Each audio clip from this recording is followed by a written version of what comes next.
divide 760 by 4 in a long division method.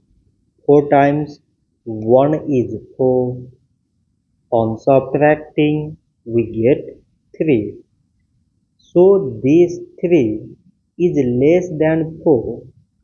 So we put down this 6 and it is 36.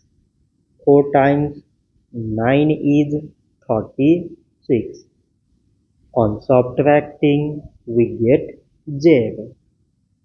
So now we have remaining this Z which we can take here.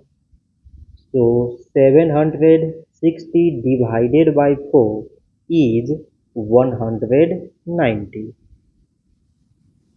So this much for today and thanks for watching.